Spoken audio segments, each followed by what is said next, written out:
Sudur baten abenturak. Bazen behin sudur bat. Sudur doktore bat. Sudurra asperturik zegoen, beti toki berdinean egoteaz. Alde batera begiratu eta bestera begiratu, beti betiko gauzak ikusten zituen. Orduan, sudurra pentsatzen hasi zen. Niretzat egindako tokiren bat egon behar du hor nonbait.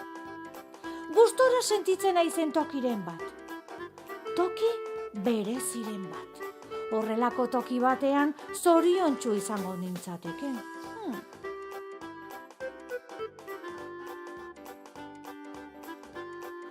Orduan sudurra hirira joan zen.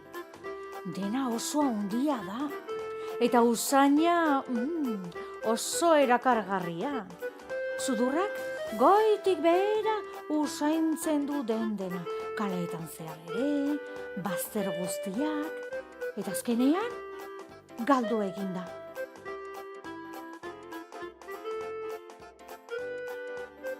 Baina hor goitik ahots bat entzuten da. Galdu egin zara! Egin dio oihu liburutegiko katuak. Zatoz nirekin, eta bilatzen ari zarena aurkituko duzu. Ora. Eta gure sudurra liburutegira igo da.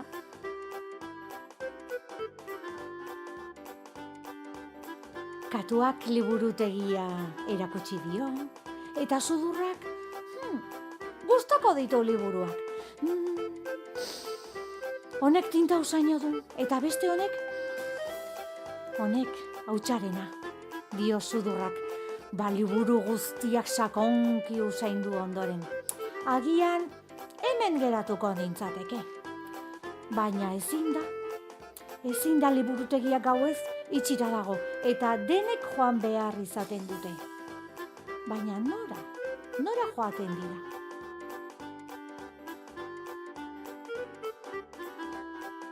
Behin liburutegi kanpoan txakur bat gerturatu zaio. Munduko tokirik hoberena ezagutzen dut nik. Zatoz nirekin. Txakurrak jatetxe batetara eraman du. Ze usain goxoa, dio sudurrak. Zenbat usain gainera. Baina ni zer nabil hemendik? Galdetu dio txakurrari. Baina txakurrak ez dio erantzuten, oso lanpetuta dago jaten. Baina sudurra ez dago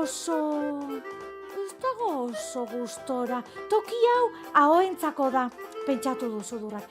Ez da niretzako. Orduan uso bat gerturatu zaio, ikaragarria zara. Zatoz nirekin, nik erakutsiko dizut zuretzako tokia proposa. Agian usoak ezagutuko du sudurrarentzako toki egokiren bat.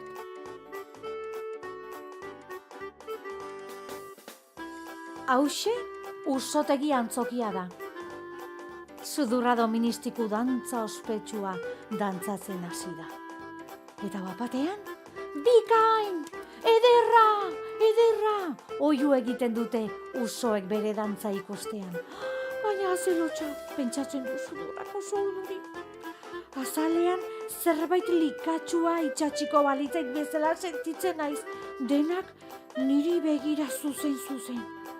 Eta horregaitik eta presaka, handik ihes egin eta hirira joan da berriz ere sudurra.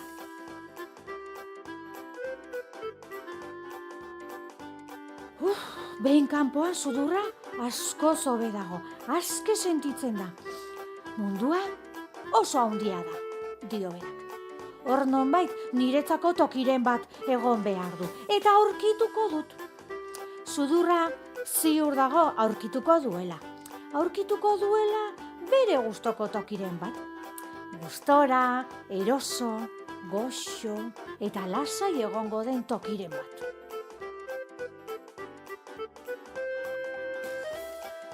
Orduan sudurra munduko mendi garaienera igo da.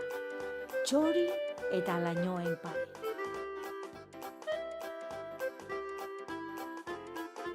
eta arrainak bezala itsasoko leize sakonenean lurperatu da.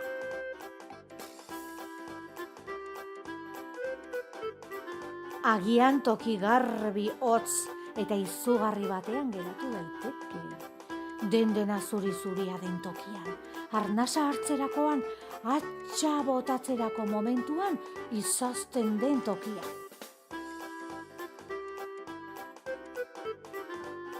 Agian espezia berezien usainen artean galdu daiteke, bero ikaragarria egiten duen tokian. Hau ote da sudurrarentzako tokia proposa. Eta bertan geratzen bada?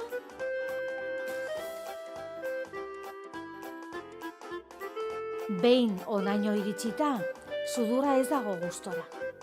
Gaizki sentitzen da hemen. Mundu guztian zehar bidaiatu du. Usain ikaragarri izugarriak ezagutu ditu.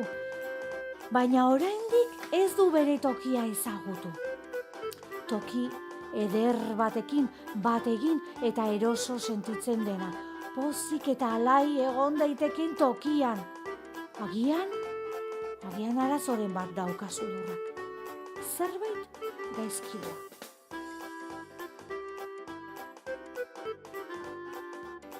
Medikuari egin dio bisita sudurrak, eta negar zotinka esan dio medikuari. Ez dut niretzako toki egokirik aurkitzen.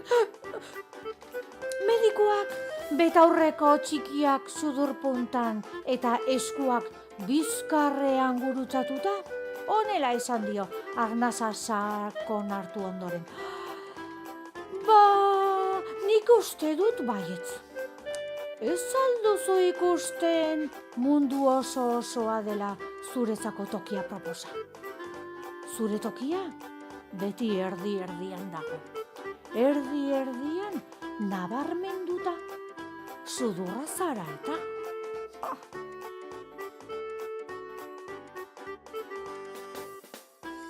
Argitxua piztu zaio sudurrari, medikuak esandakoa errepikatu ondoren.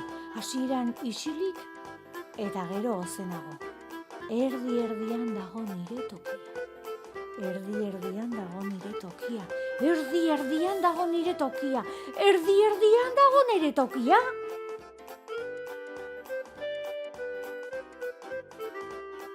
Hementxe dago sudurra. Mundu osoa usaindu du eta azkenean aurkitu du bere tokia.